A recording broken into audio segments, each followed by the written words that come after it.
She's a fashion blogger, model, and entrepreneur. She's amazing. The latest tips on fashion, beauty, wellness, travel, and her lifestyle. And now, here's the founder and creator of Not Basic Blonde, Olasha. Hi, DeAndre. So glad to have you on my podcast. How are you today? I'm good. How are you? I'm fine, thank you. You being so famous and being incredible in being in sports and being on the famous show Love Island. We would love to learn more about you. So tell us more about your career. How did you become so famous? Yeah, so I guess the fame kind of started. I got drafted out of high school from Columbia, South Carolina in 2013. I played with St. Louis for 5 years, and then I played with the Red Sox for a couple of years. And, until 2020 when COVID kind of shut everything down, that's when I ended up going on Love Island. And I didn't know how big the show was until I was actually on it. And the stardom just kind of took off from there. So now it's actually on Netflix. So they're re-airing it on Netflix now. Yeah, I love that show. It's so much fun. How was your experience on it? What did you feel? And how did you get casted on the show? Oh man, so they reached out to me. They reached out to me via Instagram, things like that. So, and then I had to go through the process, obviously, to make sure I was the right fit for the show. And then, the experience itself was great. We were in Vegas since we couldn't leave the country at the time. We were supposed to be in Fiji, but, COVID kind of shut that down. But I enjoyed it. I was around a bunch of fun, beautiful people. I made some lifelong friends while I was there and didn't find love, but, I'm still out here searching. So. Was it challenging to be on a reality show? I mean, there's a lot of drama, there's a lot of pressure, and it's all on TV. How do you feel? How do you feel being on the show? And have you learned any lessons from the show? Just the experience itself, like being on the show was an eye opener. You know what I mean? Like you said, it is a lot of drama. It's a lot of, you're pretty much trapped in a house with, 9 other strangers, So it's like all you can do is get to know each other through the thick and thin, which is great. I wouldn't trade that for anything. But yeah, it does some drama in there, some cat fighting, some arguing and stuff, but it's all in fun, it's all in love. So but the experience being on a reality show was great. It opened up a lot of doors for me. I'm actually filming something right now that's coming out later this year. So it opened up some doors. So hopefully I can keep putting my face on television. So I love it. If there's anything that hasn't been disclosed on the show, but you can tell us? With the new show, I will say it's a docu-series, so it's going to show you a lot more about my life and my transition from where I was living, which is Miami, to now Atlanta and things like that. So it's gonna my family's in it, so you get to see kind of a deeper side of me and stuff like that. I can't say the name of the network yet, but I will tell you it's coming out probably in a couple months or so. And you can be on the lookout for it. So I'm excited because you get to see more of a more in-depth version of myself. So I'm excited. Love it. And by being in sports so many years, did you learn any lessons? Or, I know there are so many challenges to be in sports. I've been in sports myself. I've done rhythmic gymnastics and I've done fitness for many years. So it was challenging, especially when you get ready for competitions or when you have to perform and all this. It teaches you a lot of discipline, and it also gives you a lot of personality and builds a character. And being in sports, what it taught you, any lessons you learned from there? Everything kind of about life, I was a multi-sport athlete, so I played football, basketball, baseball. My mom in middle school was like, hey, DeAndre, you need to give up one of these so you can focus on school. So baseball wasn't going anywhere because I started playing that at 4. So I gave up basketball to give myself that little window to kind of, start with football, get that window, start playing baseball. So, but the experience and the life lessons that I've been taught are just, the teamwork, the way, how you talk to people, how you figure out people, how you work as a group, how you work as a team. Like those are all things that you have to use in life, It's a confidence builder.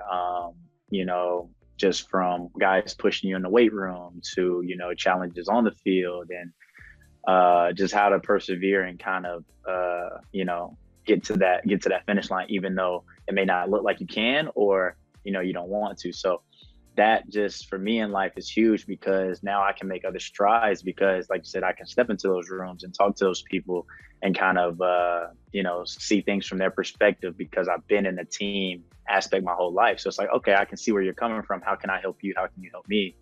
And it's like, let's get to the finish line together. So Yeah, it's like building relationships is a key to any success in any business. You can't do it alone. You still need to have a team, and you need to have people who support you and cheer for you. So definitely, that's huge. Having a supporting cast is big. My family was big in my life and things like that with sports and stuff, and now entertainment, because it's all new.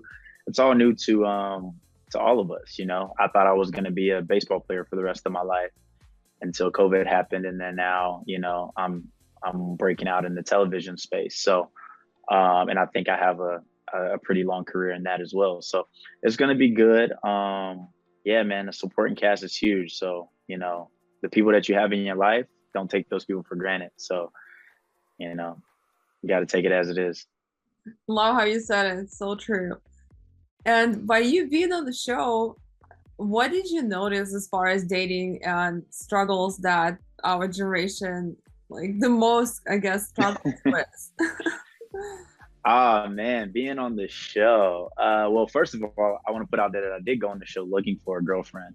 A lot of people don't think I did. And to kind of circle back to your question is, the dating life in the quote unquote real world now, it's tough, because you have so many distractions. You have Instagram, you have Snapchat, you have so many different outlets to reach out to people you may not even know, you know what I mean, or will never meet, but you have access to reach them.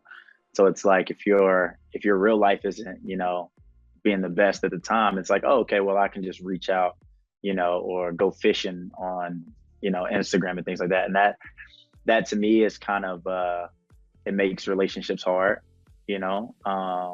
and then, like I said, kind of going back to why I went on Love Island is because you don't have that. So a lot of people don't know you don't have like your phone or anything for the time that you're there. So there's no like access to I didn't family. know you can have it. Really? Yeah, For how yeah. long? So the whole time that you're there. So once we start filming, or once you even touch down, you have a couple of days to kind of talk to your family and let them know what's going on if you haven't already. But yeah, then you don't have your phone, so you don't have access to family, friends, Instagram, anything. So when you're in the villa, like if me and you are in there, it's me and you. Like there's no, hey, I can't today because I got to work, or there's no, let me see what's going on in on Instagram or anywhere else. It's like, nah, if we have an issue or anything, we got to figure it out right now, because it's only us. There's no distractions. So I love that part. But yeah, it's tough. It's tough out here, man. And then once you go on a show too, what I found out kind of with baseball as well is you don't really know who, really likes you for you, or because you're quote unquote famous now. So it's been a little struggle trying to figure out those little, ins and outs, but we'll see what happens. And that's incredible. Yeah, dating nowadays is hard, especially, I mean, I hear that from many of my friends, and because expectations are high and not everyone meets expectations, and some guys don't want to put any work and don't want to put any That's effort. true. That's why, like, girls. Yeah, I will say that. Yeah, I'll say that too. Like a lot of guys don't like to go the extra mile anymore. I mean that's on both sides too. So I like to kind of pride myself on that, because I'm from South Carolina. I'm a country boy at heart. So it's like we know how to do certain things and how to treat a young lady. But sometimes it's so far fetched for a girl to be like, oh, he's good looking, he has good things going on for him. he's in the spotlight, but he knows how to treat me well too. Like it doesn't make sense. So they're like I'm gonna just kind of stay away from that. So, it's pros and cons that come with it.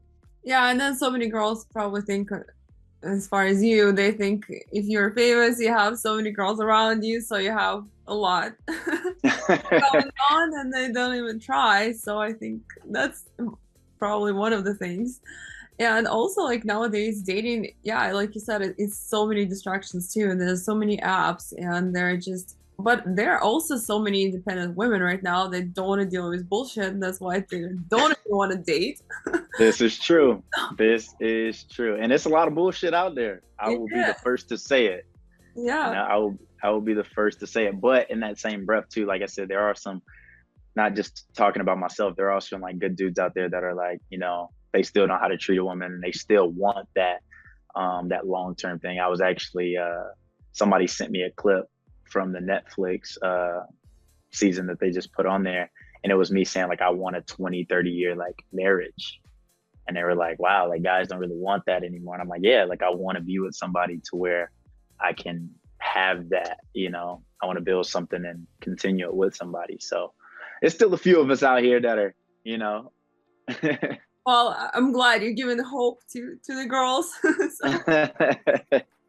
There's still a few. Yeah, do you guys really want to get serious? They don't, because till 35 they think, okay, I'm too young for marriage, for kids, I still have a lot of time, I'll take my time. Then it hits 40, and then it's like, oh, culture's out. Yeah. Then it hits 45, oh my god, I need to find somebody like as soon as possible. Let me settle. Yeah. And then they just settle for whatever, because oh, she treats me nicely, she's just nice, she's good, but like, you love her? No, it's just because she's nice.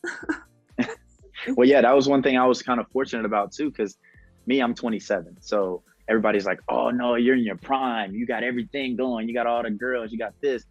And I'm like, yeah, but I also had that at 17, 18, because that's when I started playing baseball. You know what I mean? That's when I started playing professional ball. So all that was hit with me early on, so me being now 10 years away from that, it's like, I don't have my fun. Like I lived in Miami, like I had a good time. Like, I've been around the glitz and the glamour and the girls and the clubs and the money. Like now I'm just like at 27, I'm like, yeah, man, like I want to start building like my family and stuff. So, we'll see who that young lady is. And what's the best advice, like business advice, you ever received in your life? That's good. Best business advice. I would have to say, oh, you got me with that one, because I've heard some good things. I'm on the spot now. I would just say, trust yourself is a big one. Because, once you're kind of in different realms, whether it's, like I said, mine are a little bit major with, previously playing professional sports and now television, but this goes for anybody. You know what I mean? Trust yourself in whatever you're doing. If you're, a Uber driver, trust yourself that you're going to be the best Uber driver out there. Like for me, I have a ton of confidence, and I think it's because of that quote itself. It's like, I trust myself more than I trust anybody, because I know I'm going to get up and I'm going to do it.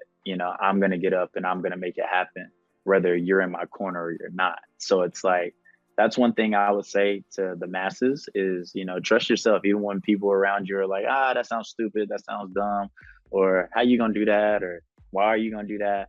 It's just something you want to do, and you got, the interest and the drive to do it, then go do it. Yeah, I feel like that's a really good advice, believing in yourself, and kind of when no one else does, and that kind of gives you all the power you need to accomplish anything you want. Because exactly, if you don't believe in yourself and you ask everyone else around, what should you do and what decision should you make, that's wouldn't be your decision, like, first of all, and second of all, it's not the best, not what your heart wants. So I guess that's like really good advice you mentioned. Yeah, because then you're quote unquote playing to the crowd, and you never want to do that. Yeah.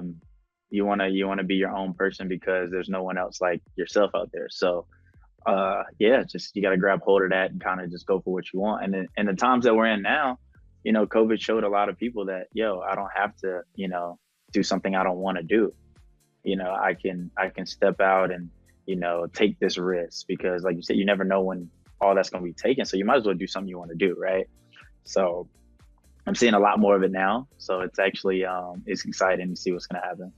Yeah, COVID changed a lot. So many people like ditched 9 to 5 jobs and Gone. yeah, and they just like doing Uber or just doing whatever they like, or sometimes some of them even started businesses they were dreaming about the whole their life. So it was kind of huge transformation for whole world, I guess. COVID. Yeah.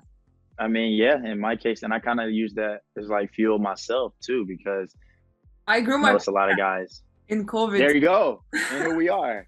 because everyone was at home and no one had anything to do, so it was easy to reach out to people and it was easy to do that. So, and people were listening, so For sure. I mean, that's when I went on Love Island. When I went on Love Island was the peak of COVID, which was that spring summer 2020, when everybody was in the house, and then they get to see me on TV doing everything they would want to do in the real world. So it was like that was huge. So, and like I said, to that point, it's a lot of guys like myself that played professional ball that didn't get that opportunity. That their careers kind of ended because there was no backup plan. We got to where we are because we put everything into baseball, and then that was taken. So I kind of use that now in the TV space of like, yo, like, this is a blessing for you to be here. So you need to take full advantage and not fuck it up. You know what I mean? Like, so that's my motivation. yeah, it's so true. And also, how does it feel for you to be famous, to stay in spotlight? I know it's sometimes it gets tough because you have a lot of pressure from outside world and so many people like all their eyes on you. So how do you handle it? What helps you to handle it? My family. My family humbles me every day. So I get a call from my mom and dad all the time, my little sister. So they're like, "Oh, we saw you on this." And then my mom be like, "Oh, but I need you to come and take this garbage out at the house. I don't feel like doing it." I'm like, "All right." But no, to kind of get back to the question, like I said, I've been in it since I was 17. So but just on the athletic side, it's I have this conversation a lot that I don't know how many people have seen my face now, because usually with sports, specifically with baseball, it's like if you don't really know baseball, you wouldn't know who a baseball player is, right? Now with television, like we've been on commercials, we've been, on national TV. Now we're on Netflix. Like people can see us constantly. So, it's I wouldn't say it's overwhelming. It's fun. I'm blessed that I was already, kind of in the light before I got into a bigger light. So it helps me. It helps me. I love interacting with people too. So never be scared to come up and, "Oh, you're that guy?" I'm like, "Yeah, I'm that guy." But I don't bite. So we can talk, have a conversation. I'm still a regular person. That's incredible. You stay humble because, some people are not as famous and not public figures, but they have so much ego. And I've met so many successful people in my life, and I talk to them like every day on my podcast, and all of them are humble. And Yeah. like the most shows about the person, some people don't have much success behind them, but they're just like so They're acting like they're the biggest thing walking, huh? people who are really successful, they act so humble. Yeah.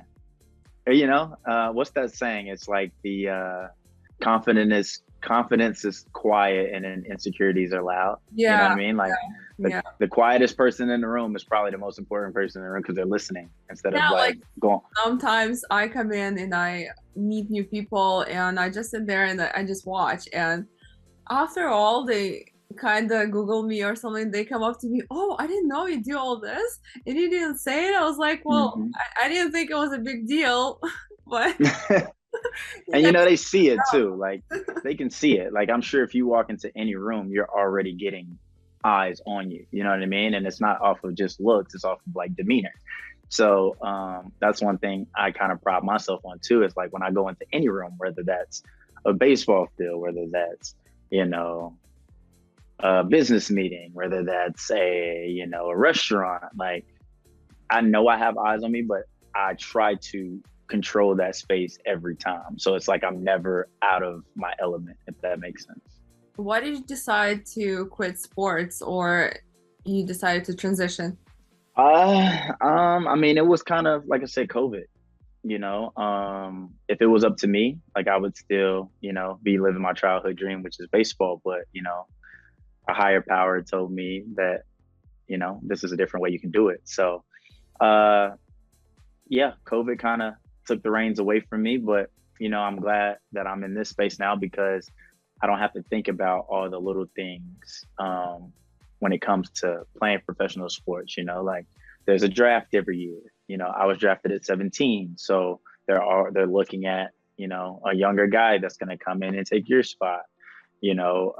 Injuries. I have a lot of friends that still play, and you can train all off season and then get hurt, and then you're kind of just you're washed for the year. So that's a lot of things I don't have to worry about. Granted, I still work out, I still take that away, I still keep my regimen and things, but if I can just smile and wave on television and make some people laugh and entertain them that way, then that's a lot less stress on my body and my mind. So Yeah, that's amazing. I watch sports and I watch football, basketball, baseball, golf. I watch it all.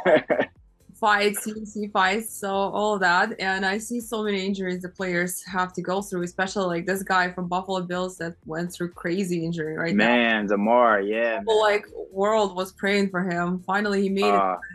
It was so crazy for such a young guy. And For sure. Shout out Damar, man. Hey, yeah, you're a for real. You're a trooper. You yeah, opened a lot of eyes, and yeah, everybody was praying for you, man. We're glad you're home now, because to see that itself, it just gave you a different outlook on life. To yeah. where guys like myself who played ball, they're like, yo, like it don't even matter right now. This is somebody's well being we're talking about. So thank you, brother, for opening my eyes.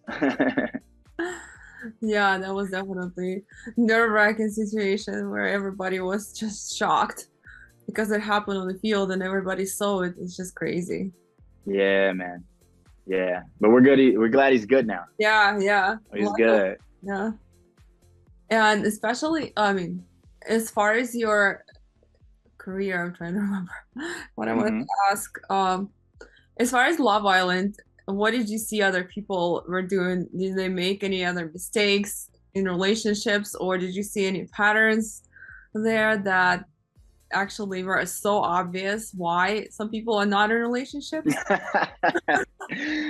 Oh, she said she want the tea. Yeah, I mean the people in there were cool. Like I said, it was my first time meeting them, the guys and the girls. So everybody was kind of on that new like, oh, who are you? How you figure this out? So and granted, we came in at the middle. So I came in a thing called Casa Amor. So Casa Amor is the halfway point of the show to where it's like, oh, we need some spicy hot dudes to come in. I guess I was one of those. So all the girls were great. I wish I could have got to know them a little bit more outside of the house. I mean, we talked a little bit, afterwards, but I didn't see any red flags. I mean, they were probably looking at me the same way, like, why are you this good looking and single? I was looking at y'all are gorgeous. Like, why don't y'all have a guy? You know what I mean? So, but I wasn't in there long enough to kind of figure that out. So, I mean, yeah, they were cool. Everybody was cool. So that's really all I can say about it.